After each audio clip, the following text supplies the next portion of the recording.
I found a notebook in the nightstand. The first line said, "If you're reading this, then you're probably hearing it too." I just checked into a cheap roadside motel outside Amarillo. Nothing fancy. Outdoor doors, buzzing light, lobby that smelled like Windex. I wasn't expecting anything weird, but that room felt wrong before I even sat down. My name's Josh. I was on a solo road trip, taking a week off between jobs and figuring I'd head west with no real destination.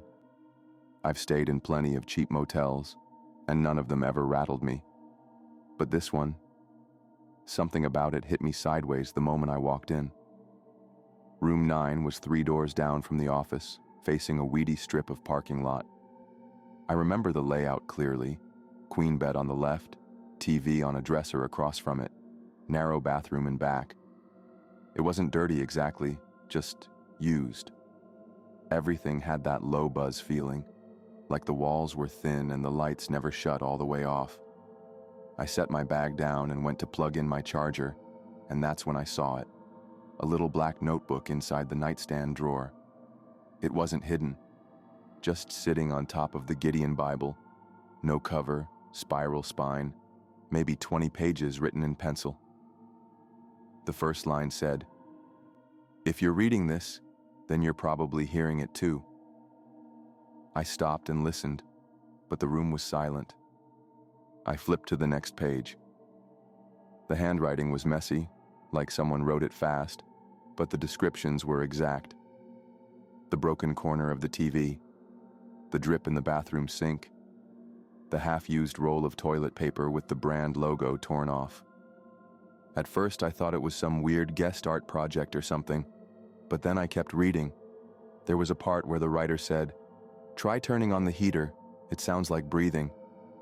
I flipped the dial on the wall unit and waited.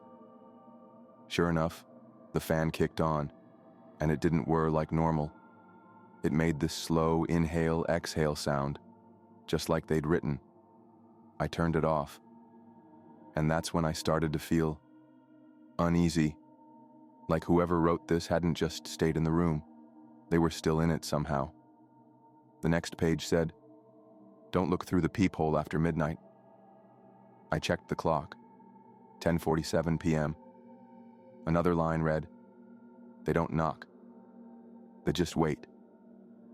And sure enough, about 20 minutes later, I thought I heard someone outside. Not footsteps exactly, just the change in pressure, like someone had stepped too close to the door. I turned out the lights and looked through the peephole anyway. No one there, just a view of the lot. I watched for maybe 30 seconds, but nothing moved. I went back to the notebook and skimmed a few more pages. It was getting less coherent now. Timestamps, fragmented notes. 3:12 a.m. Still outside. 3:44, I locked the bathroom door. 4:06, heard someone say my name. Sounded like me. By this point, I was sure it was fake. Someone with too much time trying to creep people out. I tossed the notebook back in the drawer and got ready for bed. I must have nodded off for maybe an hour. When I came to, the room was quiet, except for a faint trickling sound. I thought maybe the sink was dripping again, but when I stepped into the bathroom, the faucet was fully on. Not just leaking, running.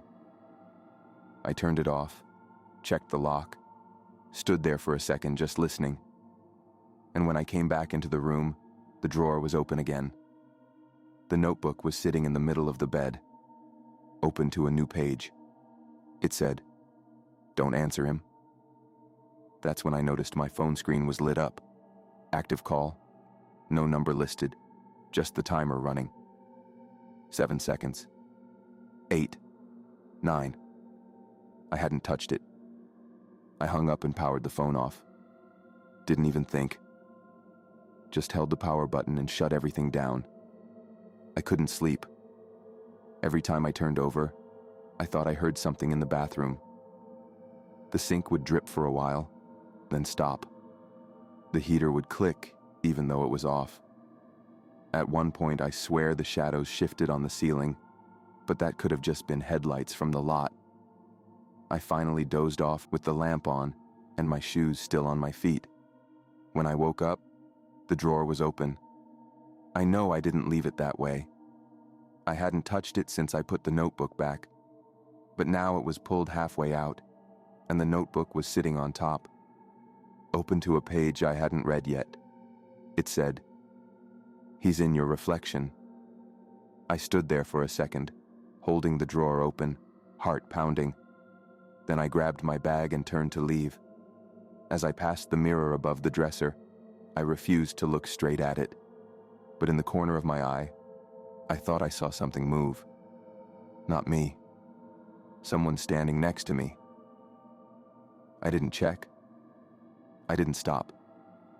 I just got the hell out. I slammed the drawer shut, dropped the key at the front desk, and left without saying a word. The clerk didn't ask how my stay was, just stared at the screen and nodded. Later that night, from my next hotel room 2 towns over, I tried to call the front desk of the Desert Haven Motel in Amarillo. Just out of curiosity, maybe ask if someone left a notebook behind. But the number on the website didn't work. It rang once, then cut off. I tried again. Same thing. I looked up the place on Google Street View. The sign matched, but room 9's door was boarded up in the photo. Not taped off. Actually boarded up, like no one had stayed there in a long time. But I did, and I remember every detail. They gave us room 13, but the motel's floor plan stopped at room 12. Jen and I were halfway through a long road trip from Texas to Colorado for her cousin's wedding. We'd been driving for over 12 hours, and this was the only vacancy we could find for miles. I was fried from the road, and her back was killing her. At check-in, I noticed the little map on the back of the motel brochure showed all the rooms, 1 through 6 on one side, 7 through 12 on the other. That was it. No room 13. But the guy at the front desk, mid-40s, weirdly pale, circled a blank spot between rooms 6 and 7 and said, "You'll be in 13. He didn't smile, didn't explain. Just slid the key across the counter and looked past me like he was already done talking. Jen didn't catch the weirdness, but I did. I snapped a picture of the map before we left the lobby. Something didn't feel right. The door was between 2 vending machines, tucked in a weird alcove. It didn't even have a number on it, just a peephole, and the knob was so cold it made me flinch. When we got inside, the AC was already running. The room looked clean. 2 beds, old TV, laminate floor, but the air was cold and dry like it hadn't been touched in a while. Jen didn't say much, just dumped her duffel on the closer bed and stretched out. There was no deadbolt, just a little push-button lock on the knob, and the peephole looked warped, like someone had hit it from the inside. The curtains were closed tight, and the rods were bent. I tried opening them to let some light in, but one of the panels was jammed. While Jen rested, I went to the vending machine outside for a water. From there, I glanced back at our room. It hit me then. The exterior of that door didn't match any of the other guest rooms. The trim and frame looked like the ones used for supply closets or maintenance rooms. Nothing about it looked like a room that was meant to be rented out. Back inside, I sat at the little table and looked again at the motel brochure. It wasn't just that room 13 was missing from the diagram. It was physically impossible. There was no space between rooms 6 and 7 for another room to fit. The vending alcove wasn't even shown on the map. I looked at the wall beside the door. Thick concrete, painted beige like the rest of the motel. No seams or signs of construction. I couldn't make sense of it. When I brought it up to Jen, she just said, "Maybe it's old. Who cares?" and rolled over. She didn't know the weirdest part yet. From the outside, the door didn't look like a guest room entrance. It looked like a back closet no one was supposed to use. I tried to brush it off. I figured maybe it was a storage room that got converted. Still, when I checked my phone for nearby restaurants, I noticed I had no signal. Jen's had full bars. I went outside. Signal returned. Back in room 13, nothing. Then I heard something. A soft click, like the bathroom door closing. I stood up and crossed the room quietly. Jen was still in bed, facing away from me. I opened the bathroom door slowly. Light off. Empty. Nothing in the mirror. I checked behind the shower curtain just in case. Still nothing. I left the light on when I closed the door again. An hour later, we left for dinner. I put the "Do Not Disturb" sign on the motel room door and triple-checked the lock. The sun had already started to set, and the shadows in that corner of the lot were getting long. I told Jen I wanted to ask the front desk about the room. She said I was being paranoid, but she didn't sound as dismissive as before. When I asked the guy at the desk if room 13 used to be storage, he just stared at me. Then he said, "That's one of the contractor rooms. They're not always on the map." No further explanation. No offer to move us. He turned away before I could ask anything else. We came back from dinner just after 9. The room looked untouched. Lights off, nothing moved.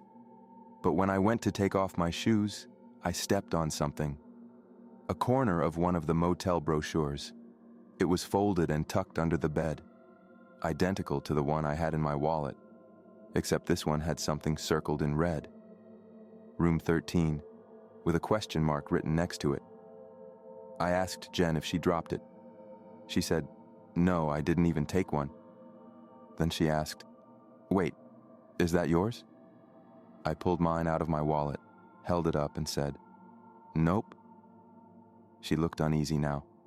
She got up and rechecked the lock on the door. Then she said, "Maybe we should leave in the morning. Early." That night I shoved a chair under the doorknob, kept my shoes on, and slid my pocket knife under the pillow. Jen lay stiff under the blanket, eyes wide open, staring at the ceiling. Around 11, she finally fell asleep. I stayed up longer, listening. The building creaked a little, and the vending machine made its normal hum. But nothing weird. At some point, I must have dozed off because I woke up to a thump. I sat up fast. Jen was still asleep. But the bathroom door was cracked just a sliver. The light was on again. I opened the door to check outside. That's when I saw the "Do Not Disturb" sign was gone from the motel door handle. Then I turned toward the bathroom. Same position I left it in earlier. Just barely open. Light spilling out into the dark. I knocked once, quietly. Nothing. I knocked again, then pushed it open.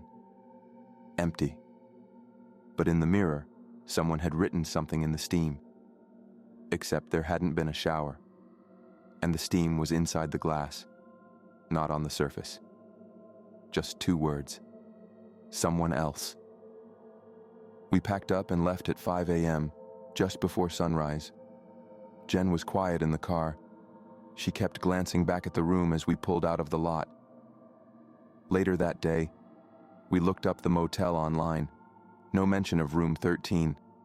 No mention of any contractor rooms either. But on a Reddit thread from 2 years ago, someone had posted a story about that same motel. They didn't go into detail. They just said, "Avoid the back corner room between the vending machines. It doesn't lock right." That night, Jen pulled a muscle relaxer from her travel bag, and something else fell out.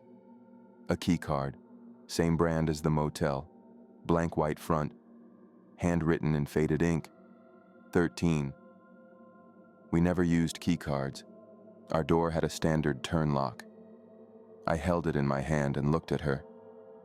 She said, "That's not mine." I checked my wallet. My room key was still in it. That was a different one.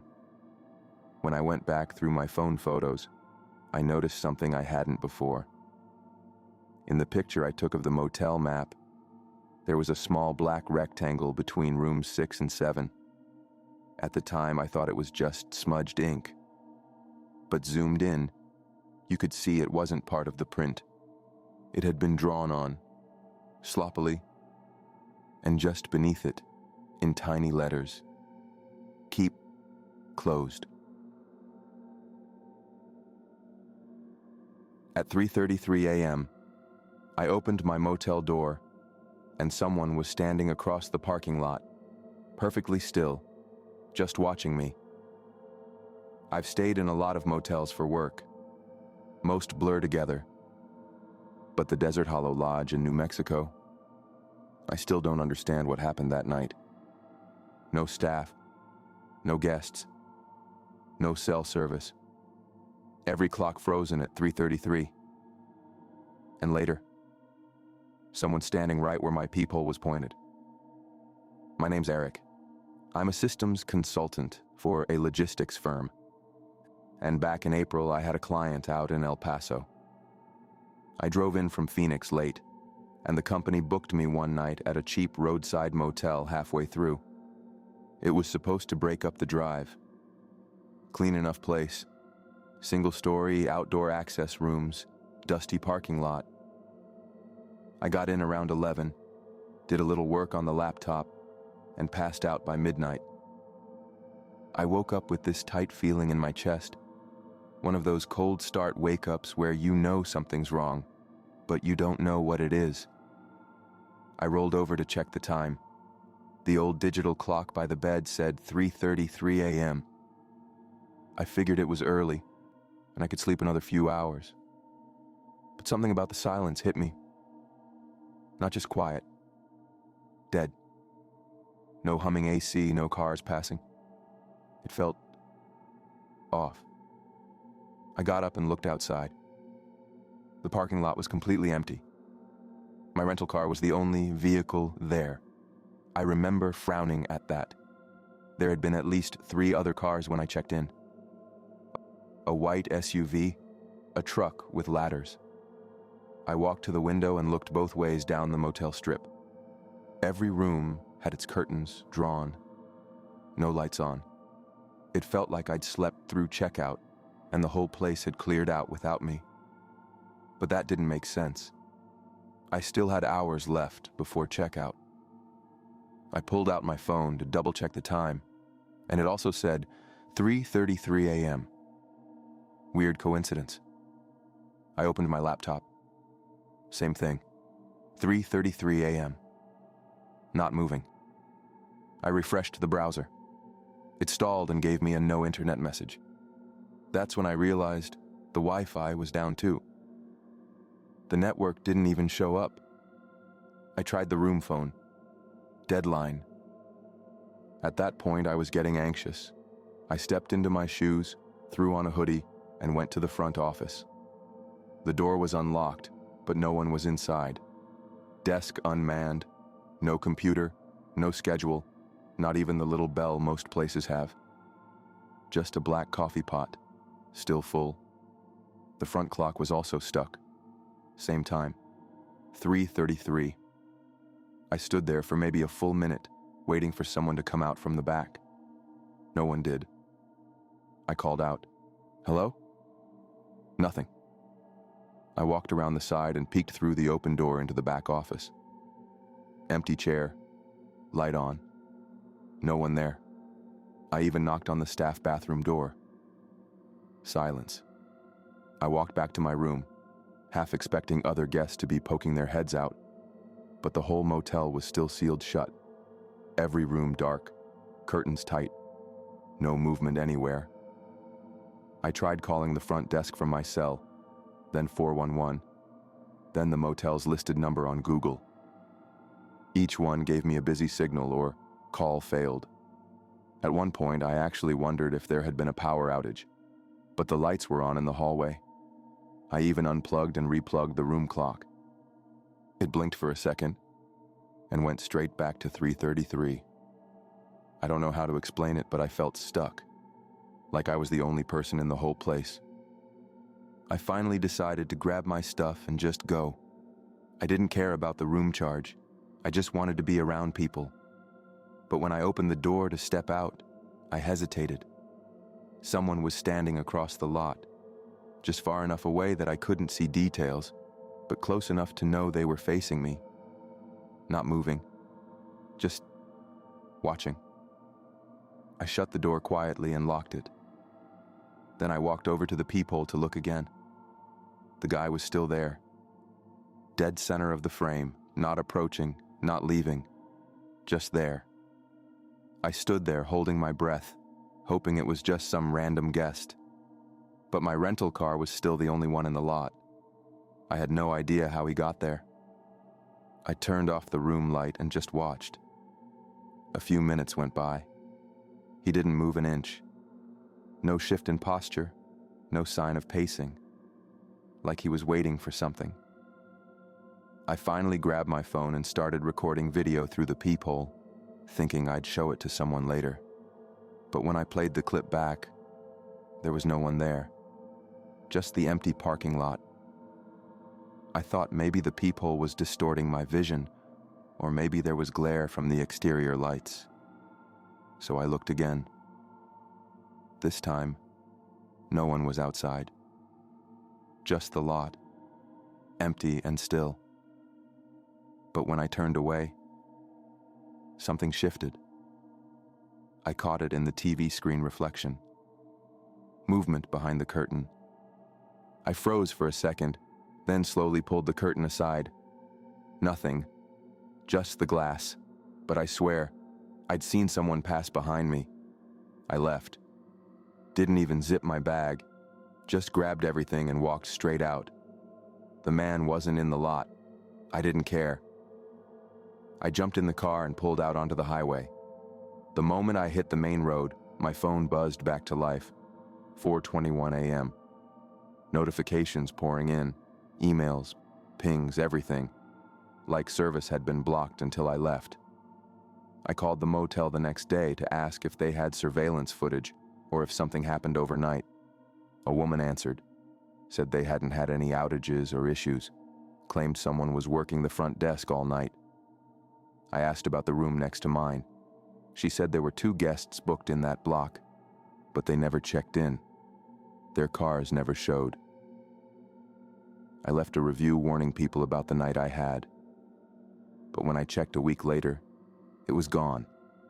Not flagged, not removed, just vanished. If you ever pull off I-10 and see a flickering red sign for the Desert Hollow Lodge, just keep driving. Doesn't matter how tired you are. Doesn't matter how empty the road is.